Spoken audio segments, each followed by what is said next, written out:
Benvinguts un altre cop a la tertúlia de Semifusa. Aquest cop parlarem d'una banda molt coneguda que és The Beatles i com va influenciar aquí a Catalunya, perquè encara jo crec que el pes és molt important.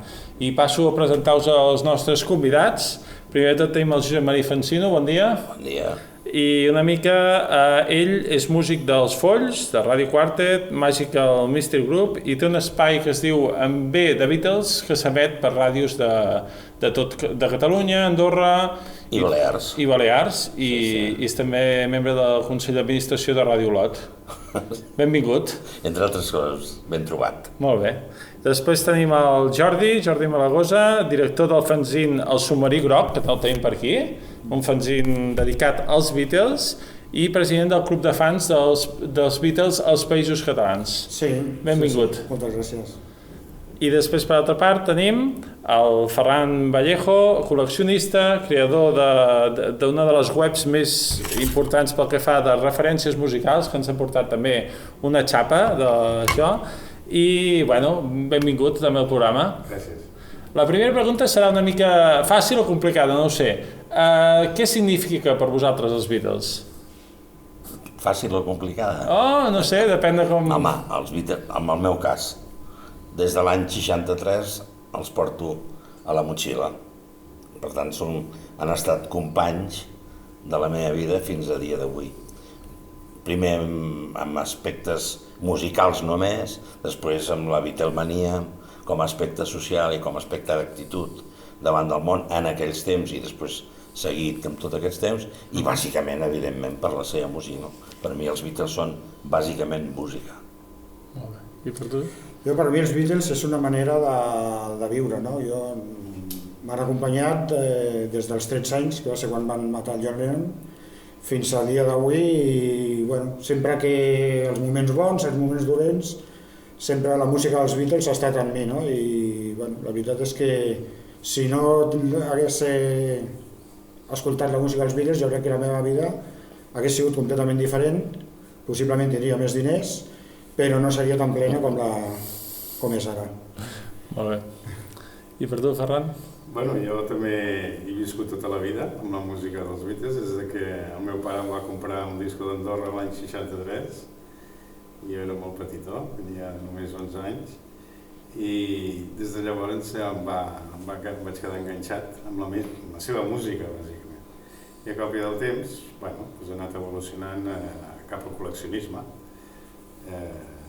però bàsicament també la música és el que més em frapa d'ells, el que em té més enganxat, sí. Molt bé. Tota la vida. I una pregunta que us volia fer, què tenen els Beatles? Perquè clar, ja han sortit milions, podríem dir, no?, de bandes, però els Beatles estan sempre vius, no? Què té aquesta banda que no tinguin d'altres? Perquè hem anat al Beatles Weekend, no?, i 100 generacions des de nens petits que els agraden els Beatles a gent molt gran que li agrada els Beatles. Què tenen els Beatles? A la seva música, bàsicament. Estem parlant d'un grup que farà 50 anys que no existeix com a tal i que en aquests moments, només veient les edicions dels seus discos, els programes de ràdio, els fanzines que s'editen al món, estan tan d'actualitat com ho estaven fa 50 anys. Això ja no és màrqueting. Abans podies dir, no, és que són unes operacions de màrqueting per vendre. Ara ja no, això ja és història, no? Els Beatles són història per la música que van fer i molt sobretot també per la influència de la seva música en altres grups. Abans parlaves de Catalunya, hi ha un abans i un després del 65 quan van venir. La creació de grups, la influència en les seves músiques, la comunicació entre tots, tot això ho van fer els Beatles, podríem estar 2 hores parlant, no? I tot això, repeteixo, fa 50 anys que no existeixen. Això són els Beatles. Molt bé. Jo crec que van ser innovadors, no? D'un disc a un altre van evolucionant constantment i de fet van anar evolucionant tant que els grups que van començar amb ells als començaments dels 60 van començar a quedar-se desfasats perquè ells cada disc anaven evolucionant, no? Del Revolver al Sgt. Pepper's hi ha una evolució brutal. Del Peppers al blanc, del blanc a Abbey Road, era constant, no? I això només ho poden fer uns genis. Molt bé. I tu, Ferran, què et dius? Jo no ho sé. La música, efectivament. Jo et diré una anècdota. Jo he sigut avi ara fa molt poc, Tinc 2 nets petitons que tenen 1 any i mig. Jo em quedo collonit, sobretot amb un d'ells, com es queda bocabadat, faci el que faci, i li poso el revòlver. I es queda, i tu penses, bueno, no ho entens massa, per què? Perquè li poses alguna altra música i no passa això. Tu em diràs, bueno, això és una xorrada, però per dir-te que no es pot descriure. Els Beatles van ser revolucionaris musicalment, socialment, en el seu moment, i que hagin perdurat 50 anys és perquè aquesta música té alguna cosa excepcional que no es pot descriure. És sentir-la, que t'agradi, que frapis amb ella. Molt bé. I després també ara m'agradaria parlar d'un dels festivals referència aquí a Catalunya, perquè tenim els Beatles Weekend, que és... Jo hi he estat un any i recomano molt anar-hi perquè és un cap de setmana dedicat als Beatles, a conferències, concerts amb les millors bandes, inclús he arribat a conèixer el Rod Davis, no? que va vindre expressament, no? I com veieu aquesta experiència? Perquè no sé si hi ha molts festivals dels Beatles arreu d'Europa, però aquí a Catalunya en tenim un i amb submarí groc inclòs, quasi. Home, hi ha el Beatles Week de Liverpool, lògicament, que és el central, i de quan en quan veus notícies d'altres coses. Ara, el Beatles Weekend a Estartit, aquest any que ve, farà 15 anys. 15 anys seguits de qualsevol cosa ja són molts anys. I si a més augmenta amb la participació de la gent, home, aquest any veient els Quarrymen hi havia 800 persones. No era Barcelona, que tot és molt fàcil anar a Barcelona, era l'Estartit, que és lluny d'aquí. L'any passat amb el Rod Davis, que va venir sol, com deies tu, doncs hi havia 700 i escaig. Això està funcionant i vol dir que hi ha molta gent que s'hi va afegint. Per mi és sensacional. Nosaltres, que tots tres som expositors d'allà, som una mica, en fi, afectats. Col·laborem, clar, i potser ho veus d'una manera, però jo crec que realment és una sort que tinguem això, no? I també voldria fer un reconeixement al Ramon Moreno, no? Perquè és l'alma mater, no? I ell amb el seu tarannà aconsegueix que tots vulguem participar i puguem ajudar en tot el que puguem, no? I clar, el fet de portar Rod Davis, aquest any ha vingut a tots els Quarrymen, tot això fa que la gent s'animi. Ell fa un desplaçament de 100 quilòmetres per estar aquell cap de setmana allà. Un mes de juliol que és complicat, no?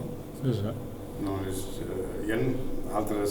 A Barcelona va haver-hi un intent també, farà 3 anys, de fer una cosa semblant, que va ser també la Beatles Week de Barcelona, però la veritat és que tampoc ha tingut la continuïtat que han tingut els de l'Estartit.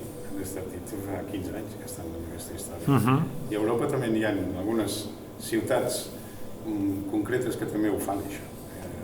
Ara, precisament, a Bèlgica, a Mons, em sembla que es diu, la ciutat, també hi ha una setmana Beatle. Però tampoc són tantes, Vull dir que potser la de l'Estartit i aquesta de Mons i la de Liverpool, que és aquesta persona que és enorme, doncs ho fa singular, el d'aquí nostre, no? Doncs res, invitem a tothom a anar al Beatles Weekend perquè és una experiència musical i col·lectiva, que podríem dir, que com que no hi ha qualsevol lloc, diguéssim, I també saludar Ramon des d'aquí, que també volia vindre, però al final, per qüestions de feina, no ha pogut vindre. No puc dir res, però l'any que ve crec que tindrem grans sorpreses. Molt bé, doncs estarem. Ens haurem de desplaçar semifusa al Beatles Weekend. No, spoiler no en faré. Molt bé. Ara m'agradaria parlar una mica, a part de també presentar el Josep Maria Francino, que té una de les bandes en català més veteranes del panorama, que esperem també que un dia passin per aquí.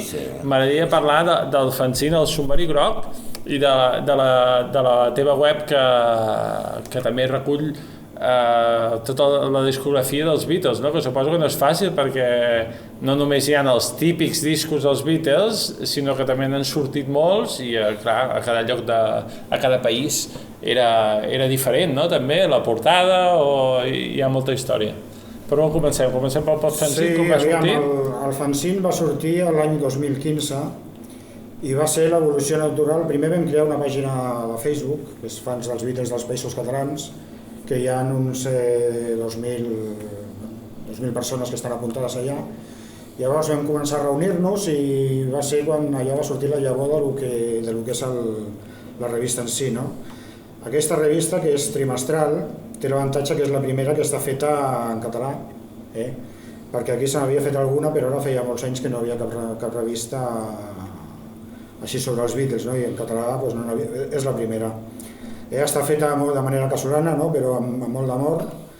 Els col·laboradors, molts dels socis són col·laboradors, i la veritat és que jo estic molt content d'aquesta revista, no? I, bueno, ara hem començat el quart any i fem una edició en català, a partir del segon any vam fer també una en castellà, perquè la gent de fora de Catalunya també volia fer-se soci, i vam fer 2 edicions, i bueno, de moment viento en popa. Esperem que per molts anys. Molt bé.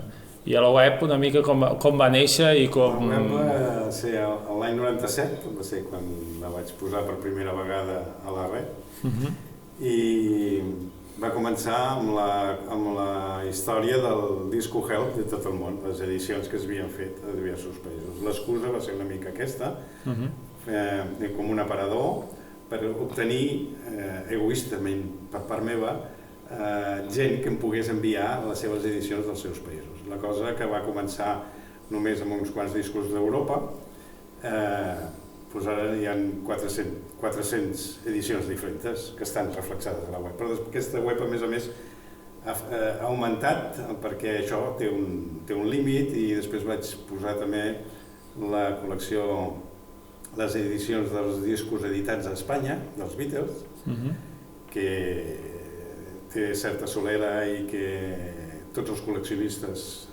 se la miren perquè és molt rigorosa i hi ha informació, bàsicament. I altres apartats, com els discos de colors, que va ser amb l'exposició que vam fer aquest any a l'Estartit. Molt bé.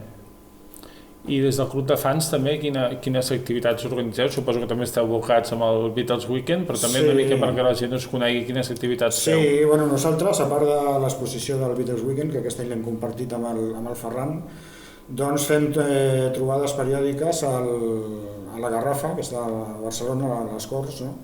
Que és un pub que és temàtic Beatle, i després també organitzem passes de cine, al Cine Maldà, que també tenim un conveni de col·laboració, i cada 6 mesos o així fem un parell de pel·lícules, que és una tarda que és només pel·lícules de temàtica Beatle. I vull dir, tot això no fa falta ni ser subscriptor ni res, no? Tota persona que vulgui, nosaltres a la pàgina del Facebook ho anunciem i poden venir perfectament, no hi ha cap problema. També podeu veure informacions a una pàgina web que es diu elsubmarigroc.com, on reflecteix una mica les activitats que es fan i tot això. Molt bé. Que aquesta no és interactiva com el Facebook, és pàgina web. Molt bé, doncs invitem a la gent a entrar-hi. Després m'agradaria preguntar-vos, suposo que sou de diferents edats, però qui ha vist els Beatles en directe? El de més diferent edat. Sí, jo vaig tenir la sort de veure's a Barcelona? D'estar a Barcelona al concert de la Monumental, als meus 17 anys. Molt bé. Que en aquell temps és important dir-ho perquè... Amb 17 anys era complicat, no? Sí, que els pares et deixessin, que tu poguessis, però jo tenia la sort que podia fer bastant.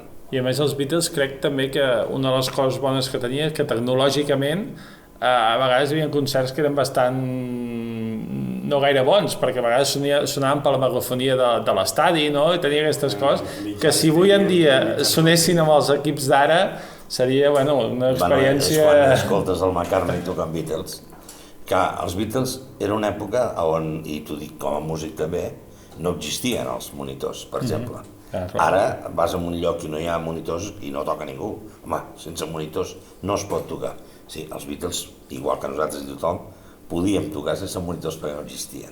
A més, em sembla que no sé quina, els Vox els hi van fer uns Vox especials, no, també? Eren una mica més grossos, perquè a més era la primera actuació a l'aire lliure amb tanta gent que feien després de la gira europea, i necessitaven que se sentís més, perquè el que reproduïa les veus i tot això eren trompetes com les de la fira d'abans, no com les d'ara, que no sé si són les mateixes, però...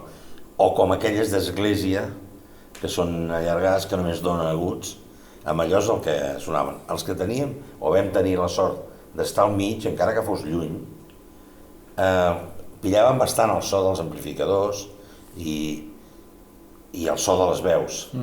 I no se sentia tan malament que no es vol dir, Vull dir, se sentia malament no, jo dic que d'alguns concerts, no? També... Però no, és que normalment era impossible, més que res pel soroll que feia el públic. Per exemple, així Stadium tenia el mateix.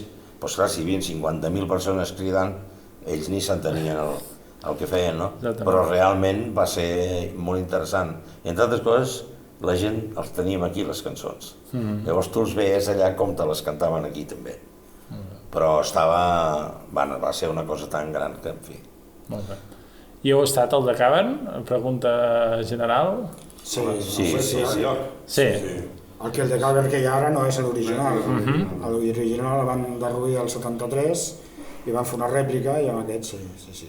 Pels que no hem estat mai al Cavern autèntic aquest, ja ens serveix. Jo crec que és exacte i la veritat és que l'aire que respires aquí t'intueixes que és molt el que respirava quan estava en actiu, no? Pel que va significar, no? Perquè en aquella època tocant tantes hores, no? Que va fer que el grup també s'acabés de quallar, no? I acabés de... Entre el Cavern i sobretot Hamburg van fer una carrera de músics en directe i van agafar experiència com per aguantar el que estàvem dient abans de les gires, no? Com per aguantar concerts on no se sentien. Hi ha una anècdota que em sembla que era el Shea Stadium, que quan van sortir el Ringo li diu al Paul: escolta, amb aquesta cançó ens hem creuat però de mala manera. Diu, si no l'hem tocada.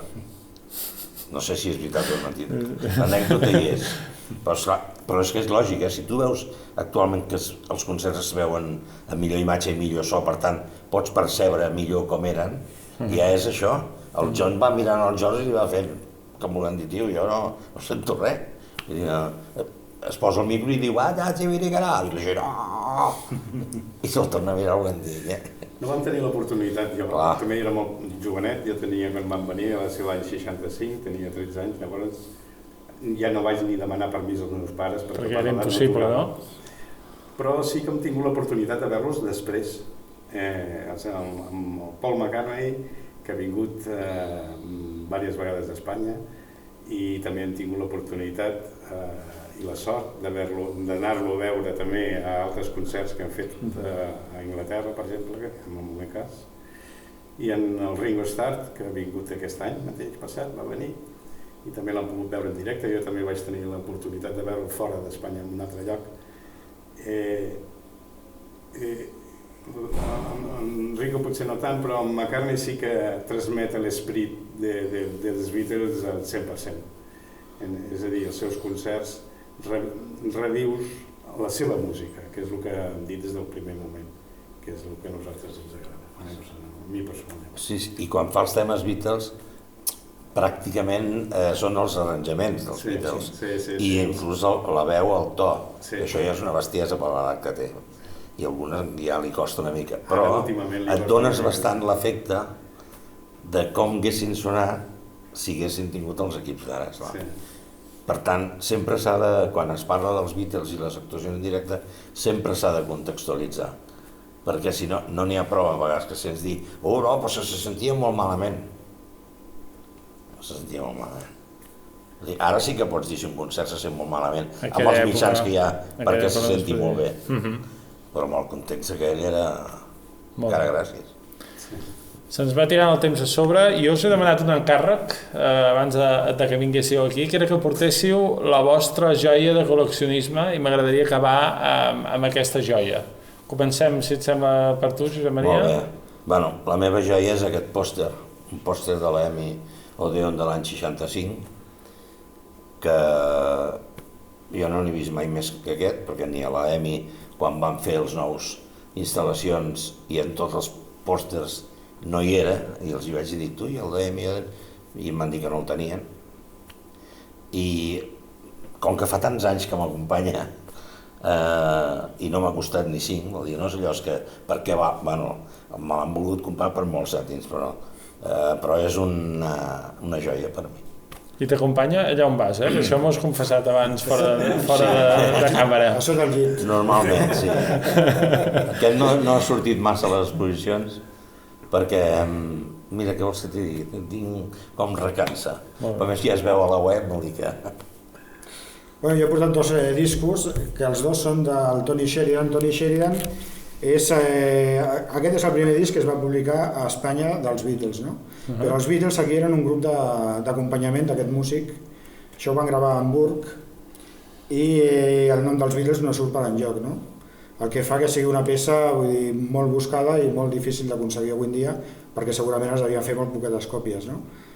Aquest és el EP i després hi ha aquest disc, que també són les gravacions que van fer acompanyant a Tony Sheridan, que aquí ja, aquest és de l'any 64, quan els Beatles ja eren famosos, i ja es va aprofitar el tirón dels Beatles, perquè de fet aquí posa lo primero de los Beatles, que és enganyós, no? Perquè et posen unes fotos d'aquell moment actuals, però les cançons no tenen res a veure amb les dels Beatles, de fet ni les canten, només en canten amb una, i són acompanyant a Tony Sheridan, no?